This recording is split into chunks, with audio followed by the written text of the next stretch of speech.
मोहन अपनी बीवी अर्पिता से बहुत परेशान रहा करता था, क्योंकि अर्पिता मोटी थी और उससे कोई भी काम नहीं हो पाता था, जिसके कारण मोहन को घर का सारा काम करना पड़ता था। अर्पिता मोहन से रोज लड़ा करती थी कि घर में एक नौकरानी रख लो, और मोहन इस बात से परेशान था कि उसे कोई नौकरानी ही नहीं मिल रही थी। अर्पिता, मैं तुमसे कितना बार बोला हूँ कि कोई नौकरानी ही नहीं मिल रही है। वैसे भी घर का सारा काम मैं करता हूँ, तो फिर मुझे तुम परेशानी क्यों करती हो? क्योंकि मुझे अच्छा नहीं लगता है कि घर का सारा काम आप करते हो। हाँ तो क्या करूँ, तुमसे होगा नहीं और नौकरानी मिल नहीं रही है, तो मैं ही ना करूँगा। ऊपर से तुम्हारा ये रोज रोज के कीच किच अलग ही परेशान करता है। इतना कहकर गुस्सा होकर मोहन बिना खाए ही ऑफिस चला जाता है। अर्पिता मोटी होने के साथ साथ एक बुरी औरत भी थी। अपने से गरीब लोगों को बहुत सताया करती थी। उसी गांव में विमला अपनी पति रामू के साथ रहा करती थी। रामू बहुत शराब पिया करता था। शराब पीकर विमला को खूब मारता पीटता था। मेरे तो कर्म ही फूट गए थे जो इनके जैसे पति मिले मुझे। कुछ समझ ही नहीं आ रहा है क्या करूं इनका। पुलिस कंप्लेंट कर नहीं सकती क्योंकि ये मेरे पति है और पति परमेश्वर होता है। फिर इतना सोचकर विमला अपने कामों में लग जाती है। इधर मोहन ऑफिस से घर आता है और रोज की तरह अर्पिता मोहन से लड़ाई करने लगती है।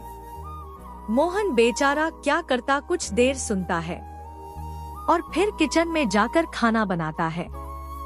खाना बन जाने के बाद दोनों खाना खाने बैठते हैं।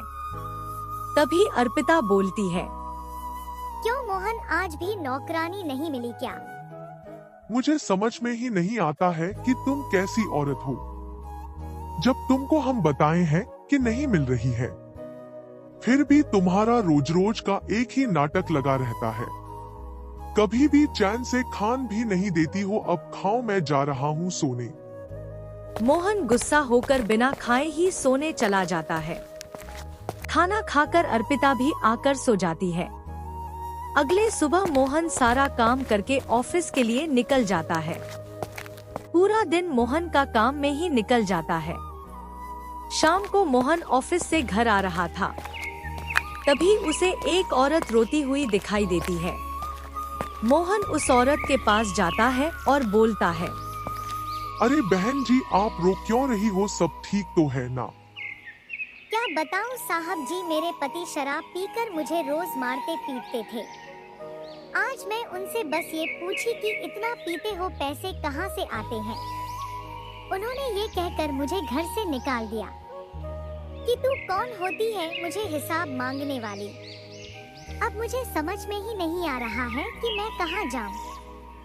अच्छा आप रोवो मत, ऐसा करो, आपको मेरे साथ मेरे घर चलो। मुझे भी एक काम वाली की जरूरत है।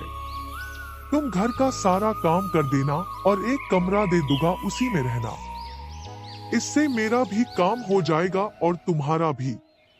ठीक है साहब जी, आप हमारे लिए भगवान स्वरूप है, जो इतना बुरा वक्त में मुझे काम दिए।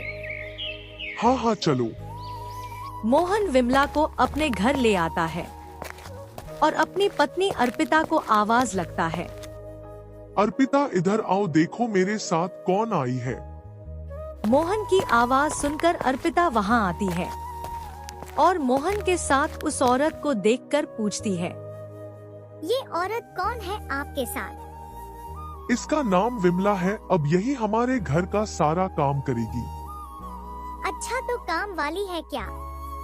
हाँ हाँ, ले जाओ और सारा काम समझा दो। और हाँ, वो जो स्टोर रूम है ना, वो इसको दे देना रहने के लिए। उस समय तो अर्पिता मोहन से कुछ नहीं बोलती और विमला को किचन में ले जाती है किचन दिखाने के लिए। फिर उसके बाद विमला घर का सारा काम करती है। खाना बनाने से लेकर झाड़ू पोछा सब सारा काम खत्म करके विमला अपने रूम में जाकर आराम करने लगती है। इधर अर्पिता मोहन के पास आती है और बोलती है, क्या जरूरत थी उस नौकरानी को घर में रखने को, काम करके अपने घर चली जाती। वो हो अर्पिता, तुमको तो क्या बोले हम। विमला का पति उसे घर से निकाल दिया है, इसलिए उसे घर में रहने के लिए बोल दिए। हाँ, आप ही दयावान हो ही। कुछ दिन अच्छा से बीतता है। फिर अर्पिता को विमला के घर में रहना बिल्कुल भी अच्छा नहीं लग रहा था। जब तक अर्पिता विमला को 4 बातें सुनाया करती थी, लेकिन विमला बेचारी कुछ नहीं बोलती और सारी बात सह जाती थी। ये विमला ऐसे मेरे घर से नहीं निकलेगी, मुझे कुछ करना पड़ेगा। फिर एक दिन अर्पिता विमला को बहाने से छत पर बुलाती है और उसे छत से धक्का दे देती है।